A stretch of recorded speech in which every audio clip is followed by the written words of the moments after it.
Merhaba arkadaşlar, kanalıma hoş geldiniz. Bugün sizlerle bu duvar süslerini yapıyoruz. Daha önce yuvarlak yastığını, buket battaniyesini paylaşmıştım. Şimdi ona takım olan bu duvar süslerini yapıyoruz. Bir tane yeşil yaptım yastığın renginde. Bir tane açık renk yaptım battaniyenin renginde. Bir de bu şekilde sade turuncu ve yeşil de yaptım. Bunu daha fazla da yapabilirsiniz. Benim için bu kadar yeterliydi. İsterseniz hepsini çiçekli, isterseniz sade de yapabilirsiniz. Bu duvar süslerinin hepsini battaniyede ve yastıkta kullandığım akrilik iplerle yaptım ama koton iplerle de çok güzel duracaktı. Şimdi bu ipler olduğu için bunları değerlendirdim. Siz de elinizde hangi ipler varsa onları değerlendirebilirsiniz. Dekorasyonuma bu renk uyduğu için ben bu renkleri tercih ettim. Sizler daha farklı renklerde tercih edebilirsiniz. Videoda sırasıyla bütün aşamalarını anlattım. Birinci aşamada ipimi tanıttım. İkinci aşamada yapılışını. Üçüncü aşamada ne kadar ip kullandığımı video sonunda belirttim. Videoyu sonuna kadar izlerseniz hem ölçüleri hem de ne kadar ip kullandığımı video sonunda öğrenebilirsiniz. Şimdi modelin yapılışına geçmeden önce ben de emeklerimin karşılığını alabilmem için aşağıdaki beğen tuşuna basarak bir beğen atarsanız ben de emeklerimin karşılığını almış olurum. Şimdi hemen sizleri bekletmeden modelin yapılışına geçebiliriz. Ben yurt dışında yaşıyorum. Yabancı marka ip kullanıyorum. Bu modeli yaparken bu markanın bu çeşit ipini kullandım. İplerimi de Amazon'dan alıyorum. Aşağıda linkini ekleyeceğim. Almak isteyenler, yurt dışında yaşayanlar Amazon'dan alabilir. İpin özelliği %100 akrilik, 4 numara, 454 gramda 932 metre ip varmış. Tığ önerisi 6 mm. Ben 5 mm tığ kullanacağım. Yakından da ipimi şu şekilde sizlere göstereyim. %100 yumuşak bir akrilik ip. Türkiye'de Nakon'un Alize'nin iplerini kullanabilirsiniz. Bu modelde bu ipi kullanmak zorunda değilsiniz. İstediğiniz artan ipleri kullanabilirsiniz. Ben yastık ve battaniyelerde bu ipi kullanmıştım. O yüzden artan iplerimi değerlendirmek istedim. Bu ipi kullandım. İpim koyu renk, masada gri olduğu için görmesi biraz zor. O yüzden beyazı arka plana yerleştireceğim. Şimdi ipimi alıyorum. Sihirli halka yaparak modelime başlıyorum. Orta parmağımı önden arkaya doğru doluyorum. Birleşim noktasından tutuyorum. Tığımı ipin altından geçirerek bu ipimi alıyorum. Bu şekilde bir tur çevirdikten sonra bir zincir atarak sihirli halkamı oluşturuyorum. 3 zincir. Sihirli halka içerisinde toplamda 12 trabzan yapacağım. Bu benim çektiğim 3 zincir ilk trabzanım. Bununla birlikte toplamda 12 trabzan yapıyorum. 2 3 4 5 6 Bu şekilde sıra sonuna kadar 12 trabzan yapalım. Halka içerisinde 12 trabzan yaptım. Şimdi halkamı iyice sıkıyorum. Bu ilk yaptığım trabzanın tepesine batarak sıramı birleştiriyorum. 3 zincir çekerek yeni sıraya başlıyorum. Şimdi hem kabarıklıkları yapacağız hem de çoğaltmaları yapacağız. Bu diğer sırada yaptığımız trabzanların arkasından beri bu şekilde bir trabzan yapacağız. Sıradaki trabzanın tepesinde bir trabzan, aynı trabzanın bir tane de arkasından yapıyoruz. Her trabzana ikişer defa batıyoruz. Birisini trabzanın tepesine, bir tanesini de bu şekilde trabzanın arkasından beri yapıyoruz. Bir tane tepesine, bir tane de arkasından beri yapıyoruz. Bu şekilde bütün trabzanların üzerine aynı şekilde yapalım. Sıra sonuna kadar yapalım. Sıra sonuna kadar geldim. Son trabzanı da arkasından beri yaptım. Bu ilk yaptığımız trabzanın tepesine batarak sıramı birleştiriyorum. Tekrar 3 zincir çekerek yeni sıraya başlıyorum. Bu çektiğimiz zincir trabzanın tepesindeki zincir sayılıyor. Şimdi bir tane de arkasından beri yapıyoruz. Şimdi aradaki trabzanın sadece bir tane tepesine batıyoruz. Sıradaki trabzanın hem tepesine hem de bu şekilde arkasından beri yapıyoruz. Bu kabarıklıklar hep aynı yerde olacak. Sıradaki trabzanın tepesine batıyoruz. Sıradaki trabzanın hem tepesine hem de arkasından beri yapıyoruz. Çoğaltma işlemlerini bu şekilde yapıyoruz. Bir tane tepesine, bir tane arkasından yapınca bu şekilde çoğalıyor. Sıradaki trabzanın tepesine batıyoruz. Bu kabarık olan trabzanın bir tane tepesine, bir tane de arkasına. Bu şekilde bu sırayı da sıra sonuna kadar tamamlayalım. Şimdi sıra sonuna kadar geldim. Son kabarığın da etrafında yaptım. Bu aralarda hep birer tanenin tepesine batmıştık. Burada henüz batmadık. Bu zincir, bu trabzanın tepesindeki zincir sayılıyor. Şimdi bir tane de bu trabzanın tepesine batarak bir trabzan yapıyoruz. Şimdi sıramızı birleştiriyoruz. Trabzanın tepesine batarak sıramı birleştiriyorum. 3 zincir çekiyorum. Bu 3 zincir trabzan tepesine battığımız trabzan yerine sayıyoruz.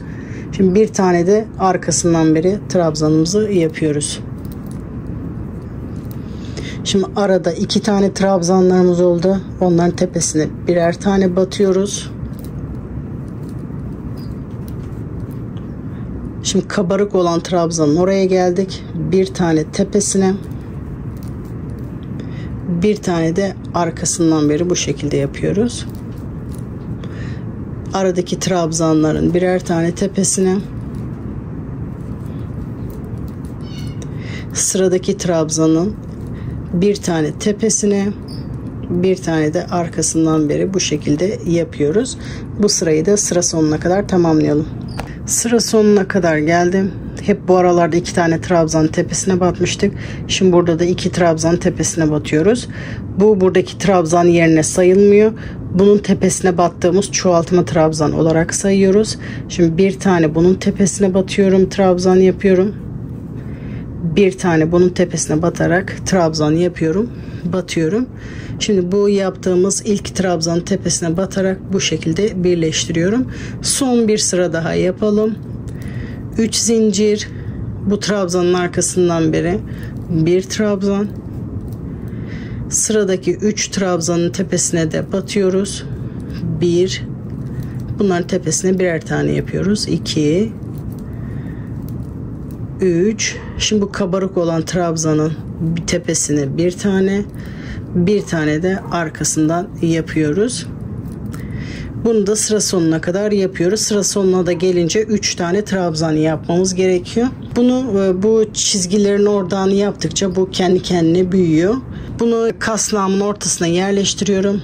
Yaklaşık 5-6 santim kalacak şekilde bu kısma kadar yapıyoruz. Ondan sonra buraya çiçek ekliyoruz. Şimdi bunu buraya gelecek şekilde büyütelim. Bunu istediğiniz büyüklüklerde yapabilirsiniz. Ben bu 40 santimlik kasnağı ölçüyorum şu anda. Onda bu şekilde 5-6 santim gelecek şekilde büyüteceğim. Bu da 30 santimlik bir kasnak. Eğer buna göre yapacaksanız bunda da aynı şekilde bakın 5-6 santim kalacak şekilde oraya kadar büyütüyorum. Bu daha küçük olanı. Şimdi bunu büyütmek istediğimiz büyüklüğe kadar büyütelim. Şimdi çemberimde ölçü alıyorum. Yaptığım motifi buraya ekliyorum. Kenarda yaklaşık 5-6 santim boşluk kalması gerekiyor. Buraya çiçek yapacağız. Ondan sonra gerdirerek takacağız. Benim daha önceden hazırladığımı göstermek istiyorum.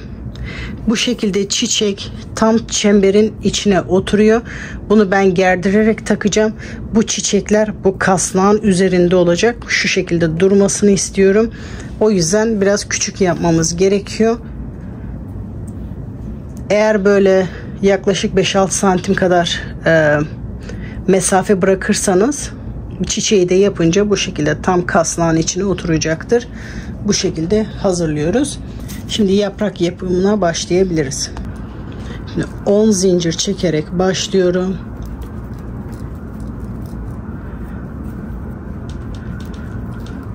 Sıradaki trabzanın benden taraftaki teline batarak bir sık iğne yapıyorum.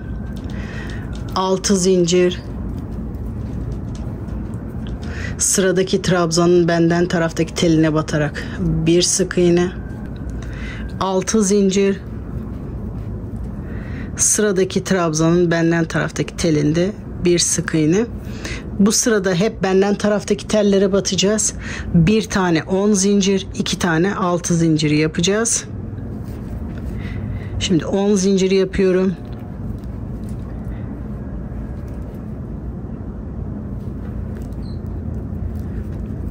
Sıradaki trabzanın benden taraftaki telinde bir sık iğne, 6 zincir,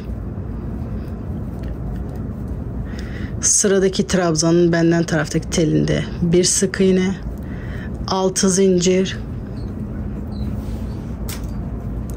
sıradaki trabzanın benden taraftaki telinde bir sık iğne. Şimdi bir tane 10 yaptım, 2 tane 6, bir tane 10, 2 tane 6 zincir. Son bir defa daha göstermek istiyorum. 10 zincir,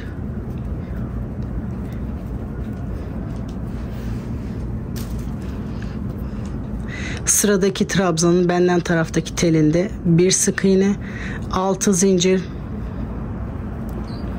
sıradaki trabzanın benden taraftaki telinde bir sık iğne, 6 zincir, sıradaki trabzanın benden taraftaki telinde bir sık iğne. Bu şekilde sıra sonuna kadar yapalım.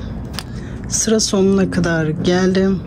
Bir tane 10 zincir, bir tane 6 zincir, bir sefer daha 6 zincir yapıyorum. Bu ilk battığım yere batarak bir sık iğne yapıyorum. Bir zincir çekiyorum. Bunu isterseniz ipinizi burada kesebilirsiniz. İsterseniz ipinizi kesmeden direkt çiçek yapmaya başlayabiliriz. Çünkü bir sıra daha yaprak yapacağız çiçeklerden sonra. Şimdi çiçek yapacağım rengi alarak bir zincir yapıyorum. İstediğiniz yerden başlayabilirsiniz. Direkt bu ek yerinden de başlayabilirsiniz. İpinizi koparmayacaksınız. Bu halkanın içinden de geçirebilirsiniz.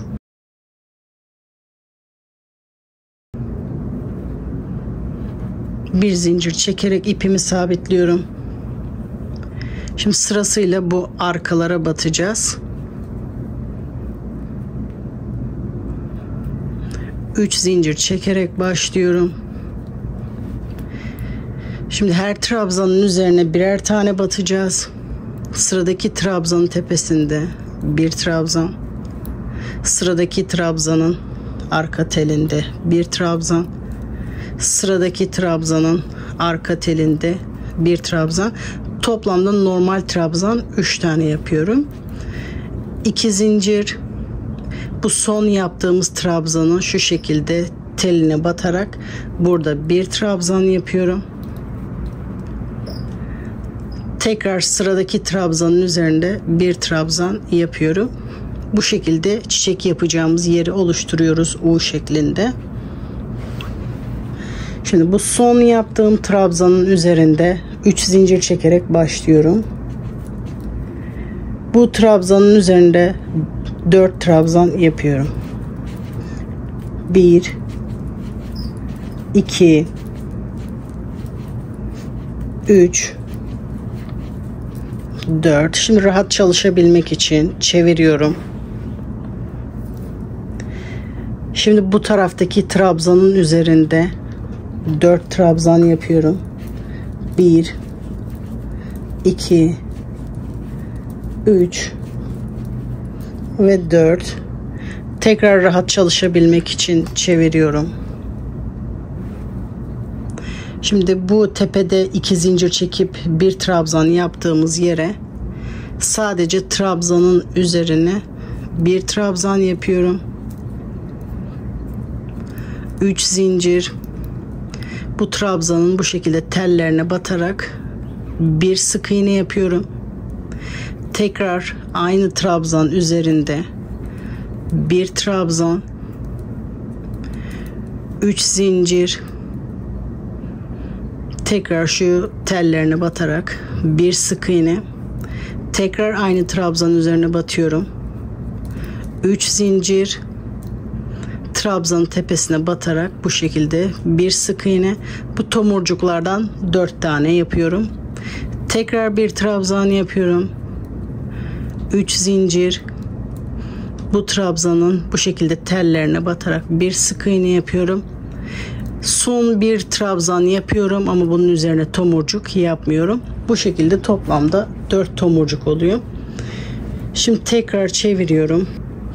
Şimdi gidiş yönüne doğru devam ediyorum. Normalde bu yöne doğru gidiyordum.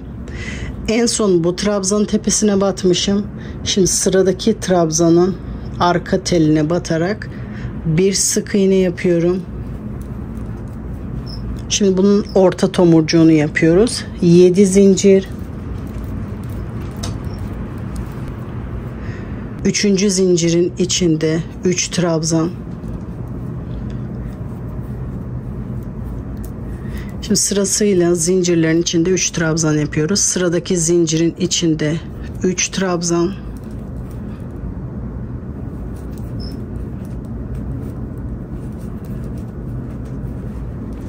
Sıradaki zincirin tepesinde 3 trabzan.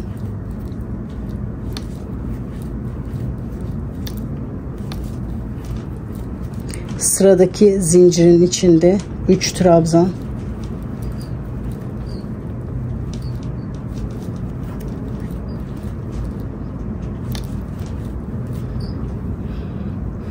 Son zincire batmıyorum. Bu zincir çekerken battığım trabzanın tepesine bir sık iğne yapıyorum. Aynı yere batıyorum. 3 zincir.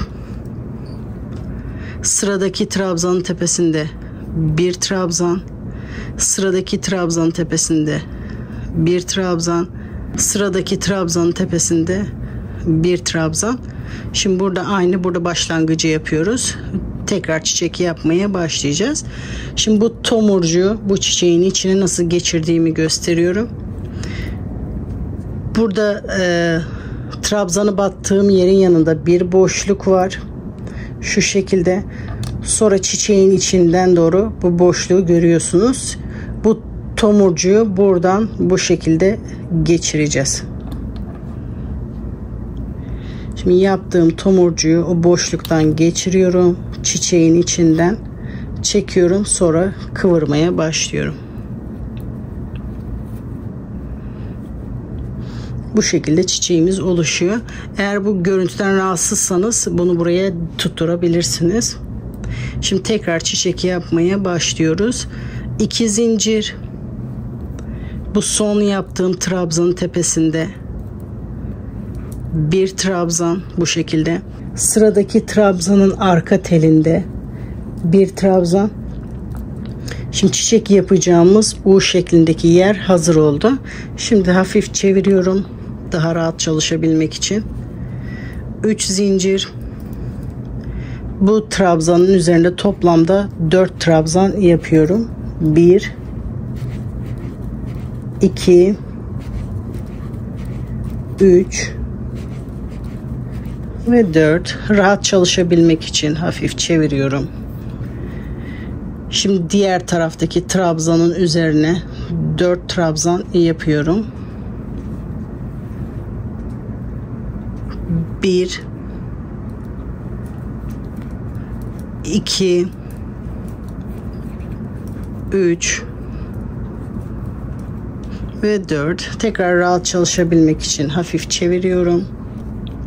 Şimdi bu tarafta yaptığımız trabzanın tepesine 2 zincirle birlikte yaptığımız trabzanın üzerine bir trabzan, 3 zincir yaparak buraya tomurcuk yapıyoruz. Tekrar bir trabzan, 3 zincir, trabzan tepesine batarak tomurcuk yapıyoruz. Tekrar bir trabzan,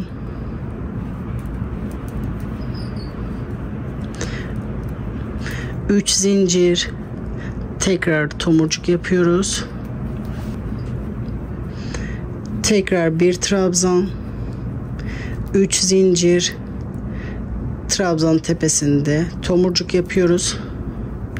Toplamda 4 tomurcuk oldu. Son trabzanı da yapıyoruz. Bunun üzerine tomurcuk yapmıyoruz. Şimdi gidiş yönüne doğru çeviriyorum. Normalde buradan bu tarafa doğru gidiyorum. gidiş yönüne çevirdim. Sıradaki trabzanın tepesine batıyoruz. En son buraya batmışım. Sıradaki trabzanın tepesine batarak bir sık iğne yapıyorum. Şimdi bunun içindeki tomurcuğu yapıyoruz. 7 zincir.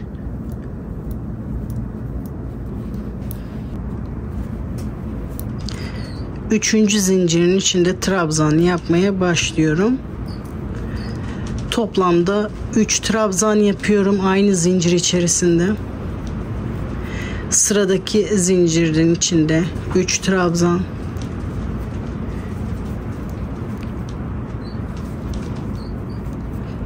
Sıradaki zincirin içinde 3 trabzan.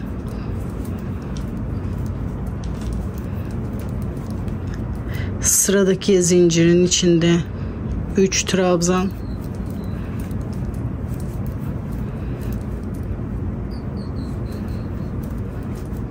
Son zincire batmıyorum. Zincir çekerken battığım trabzanın içinde tekrar bir sık iğne yapıyorum. 3 zincir. Şimdi toplamda 3 tane trabzan yapıyorum. Her bir trabzan tepesine birer tane batarak 2 ve 3. Şimdi bu tomurcuğu da aynı şekilde bu boşluktan geçirip çiçeğin ortasından çıkartıyorum. Bunu burada çeviriyorum. Bu şekilde ikinci çiçeğimiz de hazır. Çiçek yapılışı da bu şekilde. Eğer hala aklınızda soru işareti varsa videoyu geri alarak tekrar izleyebilirsiniz. Şimdi bunu da sıra sonuna kadar yapalım. Şimdi sıra sonuna kadar bütün çiçekleri yaptım. Bu sonuncu çiçeğin ortasını da geçirdim. Şimdi benim başka batacak yerim yok. Bu ilk başta zincir çekmiştim. Zincir çektiğim yere batarak bir iç sürme yapıyorum. Sıramı burada birleştiriyorum. Şimdi ikinci sıraya geçiyorum. Turuncu renkte 3 zincir. Bu zincirin üzerindeki trabzan sayılıyor. Şimdi bu arada 3 tane trabzan vardı. Bu 3 trabzan tepesine de batarak birer tane trabzan yapıyorum. 1, sıradaki trabzana geçiyorum. 2, sıradaki trabzana geçiyorum. Ve 3. Şimdi bu çiçeklerin arkasında 2 zincir yapmıştık çiçekleri yaparken. Bu zincirin içinde de 2 trabzan yapıyoruz. 1,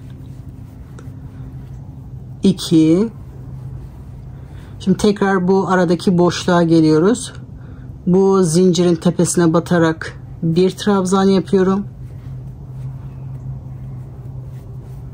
Bu trabzanların tepesine batarak birer tane trabzan yapıyorum.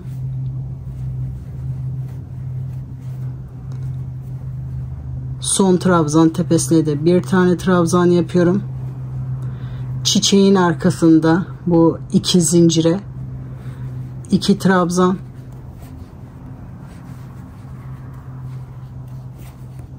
Tekrar bu çiçeğin yanındaki trabzanlara gelerek burada trabzan yapıyorum. Zincirin tepesine bir trabzan.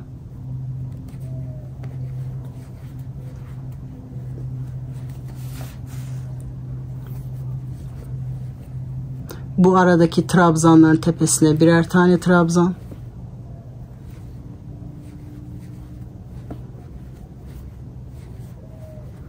Hiç çoğaltma, eksiltme yapmıyoruz. Hepsinin üzerine birer tane. Sonra çiçeğin arkasındaki bu 2 zincire batarak 2 trabzan yapıyorum.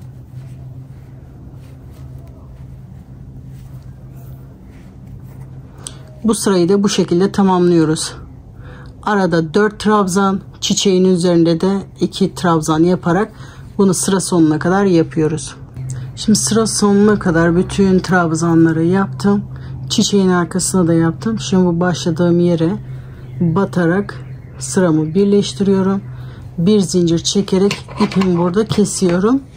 Turuncu ile işimiz bitti. Şimdi tekrar bu yapraklardan yapacağız.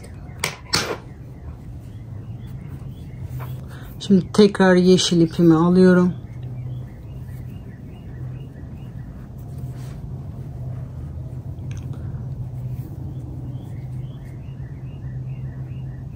bu zincirin tek teline batmaya çalışıyorum.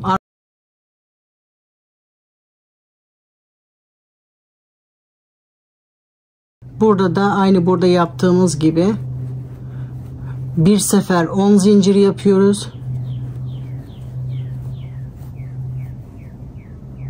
Sıradaki trabzanın benden taraftaki teline batarak bir sık iğne, 6 zincir. Sıradaki trabzanın benden taraftaki trabzana bir sık iğne, 6 zincir. Sıradaki trabzanın benden taraftaki telinde bir sık iğne.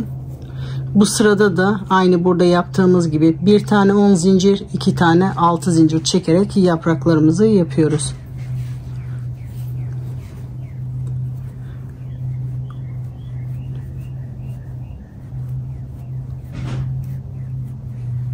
On zincir, sıradaki trabzanın benden taraftaki telinde bir sık iğne, 6 zincir.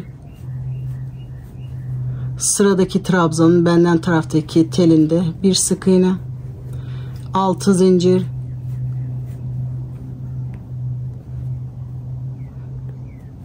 Sıradaki trabzanın benden taraftaki telinde bir sık iğne.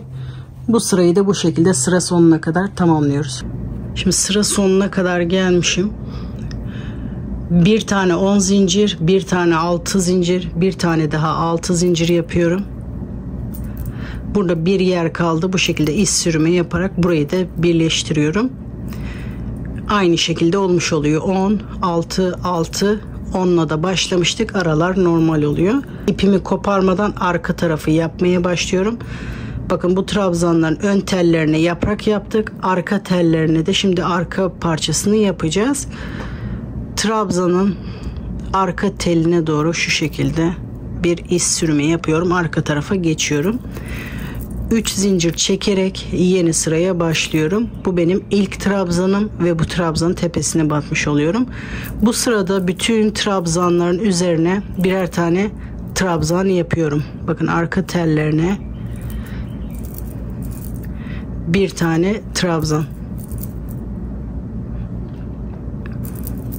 Hiç çoğaltma, eksiltme yapmıyorum. Çünkü bu arkaya doğru dönecek. Bütün trabzanların tepesine birer tane trabzan yapıyorum. Bu şekilde sıra sonuna kadar trabzanlarımızı yapalım. Şimdi sıra sonuna kadar geldik. Bu ilk trabzanın tepesine batıyorum. Sıramı birleştiriyorum. Şimdi tekrar yeni sıraya başlıyorum. 3 zincir. Sıradaki trabzanın tepesinde bir trabzan. Sıradaki trabzanın tepesinde bir trabzan. Bu sırada da bütün trabzanların üzerine birer tane trabzan yaparak hiç çoğaltma, eksiltme yapmadan sıramızı tamamlıyoruz. Bunu da bu şekilde sıra sonuna kadar yapalım. Sıra sonuna kadar geldim. Burada ilk trabzanın tepesine batarak sıramı birleştiriyorum. Şimdi son sırayı yapıyorum. 4 zincir, tığımı 2 sefer doluyorum. Tekrar bütün trabzanların üzerine bu şekilde üçlü trabzan yapıyorum. Tığımı 2 sefer doluyorum. Üçlü trabzanı yapıyorum. Her trabzanın üzerine isterseniz birer tane yapabilirsiniz. İsterseniz bir tane atlayıp ikinciye de yapabilirsiniz. Bu şekilde 2 sefer doluyoruz. Her trabzanın tepesine birer tane üçlü trabzan yapıyoruz. Bu sırayı da bu şekilde tamamlayıp sıra sonuna kadar yapıyorum. Sıra sonuna kadar geldim. Bu ilk trabzanın tepesine batarak sıramı birleştiriyorum. Bir zincir çekerek ipimi burada kesiyorum. Şimdi buralardan geçirmek için zincir yapacağım. İsterseniz ipten zincir hazırlayabilirsiniz. İsterseniz lastikte takabilirsiniz. Bu kısmı yaparken dediğim gibi bir tane trabzan atlayıp yapınca burası daha toparlanıyor. Ben kasnağım büyük olduğu için rahat geçirebilmek için burada eksiltme yapmadım. Bağlayınca toparlanacak. Normal zincir çekiyorum. Bu çemberin etrafına yetecek kadar, bir de düğüm atacak kadar zincir çekip geliyorum. Şimdi bayağı bir uzunlukta zincir çektim.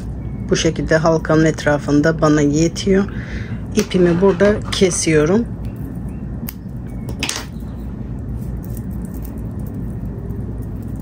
Sonra bu ipi de zincirin içinde saklıyoruz. İster tığ yardımıyla ister iğneyle zincirin içinde saklayabilirsiniz.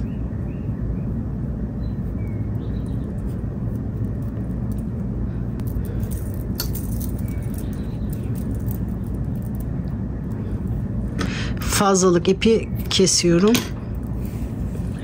Bu şekilde zincirim hazır. Bu yaptığım zinciri de bu trabzanların arasından bu şekilde bir önden bir arkadan, bunun da arkasından bir trabzan bırakıp ikincisinin arkasından bu şekilde bütün aralardan geçiriyoruz. İpi sıra sonuna kadar bütün aralardan geçirdim. Şimdi halkamı yerleştiriyorum.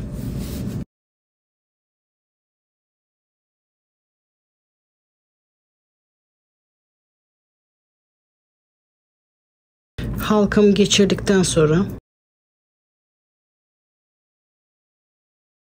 sıkı düğüm atıyorum.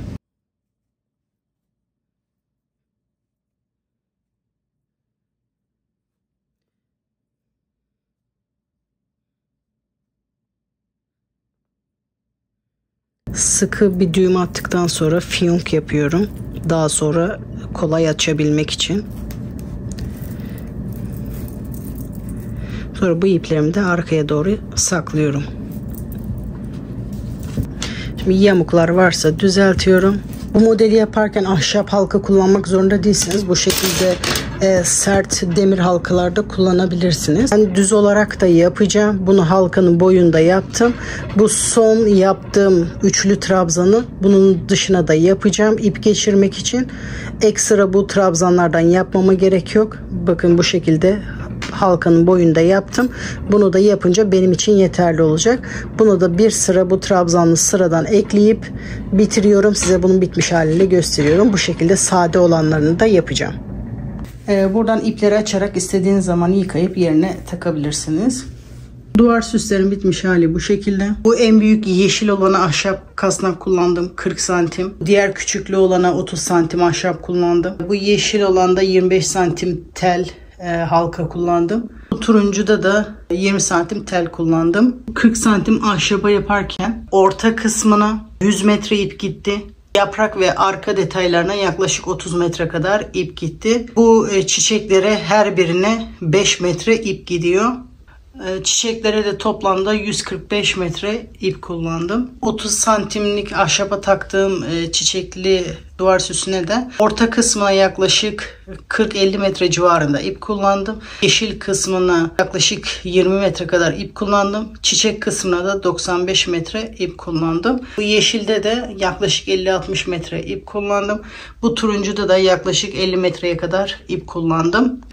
Bu ölçüler sizin kullandığınız iplere, malzemelere, tığ numarasına ve el sıklığına göre değişebilir. İçindeki halkaları isterseniz ahşap, isterseniz de tel kullanabilirsiniz. Tellerin sert olması gerekiyor. Sıkınca yamulmaması gerekiyor. Daha önceki videolarda bu battaniye ve yastığın tarifini vermiştim. O videoları da izleyerek bunların tarifine bakabilirsiniz. Umarım bu duvar süslerini de beğenmişsinizdir. Daha önceki paylaştığım duvar süsleri çok beğenilmişti. Daha fazla model bekleniyordu. Ben de bu yastığa takım olması için bunun duvar süslerini de yaptım. Umarım sizler de beğenmişsinizdir. Sıradaki videolarda ne tarz videolar gelmesini istiyorsanız yorumlarda yazın arkadaşlar. Çoğunlukta ne istenirse o tarzda videolar paylaşmaya özen göstereceğim.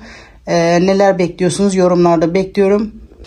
Bu çemberleri istediğiniz şekilde yapıp istediğiniz şekilde asabilirsiniz. Modelin yapılışı bu kadar arkadaşlar. Umarım sizler de beğenmişsinizdir. Yapacak arkadaşlara kolay gelsin diyorum. Sıradaki videolarda görüşmek üzere.